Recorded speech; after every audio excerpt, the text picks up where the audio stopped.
पिछले कुछ दिनों से पश्चिम बंगाल की सियासत में एक बार फिर से हलचल तेज है। तृणमूल कांग्रेस यानी टीएमसी के कुछ नेताओं के बयानों और राजनीतिक गतिविधियों को लेकर सवाल उठ रहे हैं कि क्या पार्टी में सब कुछ ठीक है या फिर अंदर खाने कोई नाराजगी पनप रही है। इसी बीच जो चर्चा तेजी से हो रही है वो है दल बदल कानून की।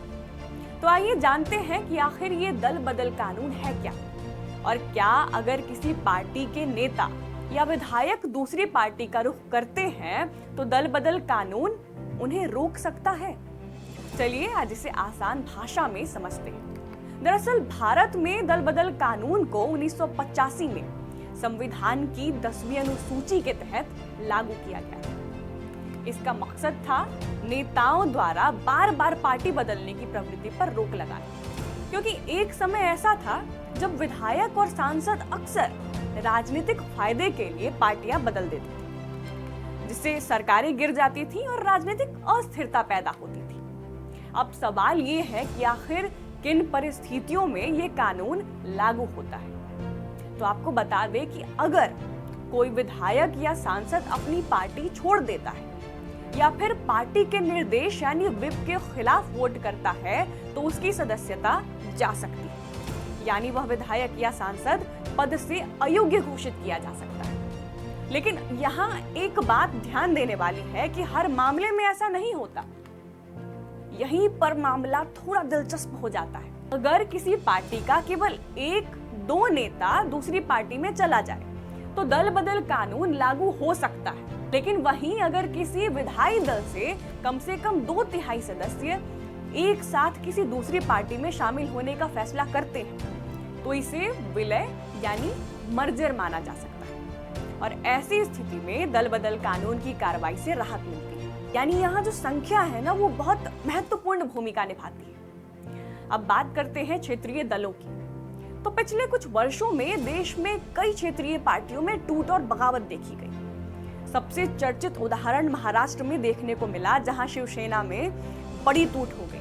इसके बाद राष्ट्रवादी कांग्रेस पार्टी यानी एनसीपी भी 2 धड़ों में बंटती दिखाई दी। इन मामलों में कानूनी और संवैधानिक बहस काफी लंबी चली, क्योंकि यह तय करना आसान नहीं था कि वास्तव में पार्टी किसके साथ है और विधायकों की संख्या कितनी है।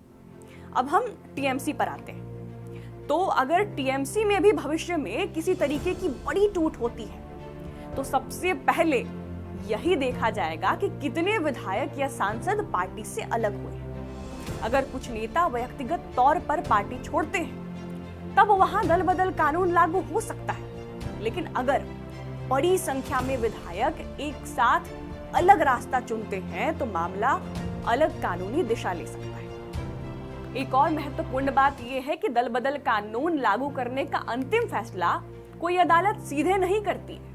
सबसे पहले ये फैसला विधानसभा अध्यक्ष या लोकसभा अध्यक्ष जैसे पीठासीन अधिकारी लेते हैं। हाँ, लेकिन उनके फैसले को भी बाद में अदालत में चुनौती दी जा सकती है, और यही वजह है कि कई बार दल बदल से जुड़े मामले महीनों और कभी-कभी वर्षों तक कानूनी प्रक्रिया में फंसे रह जाते हैं। तो कुल मिलाकर हम कह सकते हैं कि टीएमसी को लेकर जो चर्चाएं चल रही हैं उनमें सबसे बड़ा सवाल यही है कि क्या यह केवल राजनीतिक अटकलें हैं या फिर वास्तव में कोई ऐसी स्थिति बनेगी जहां दल बदल कानून की परीक्षा हो।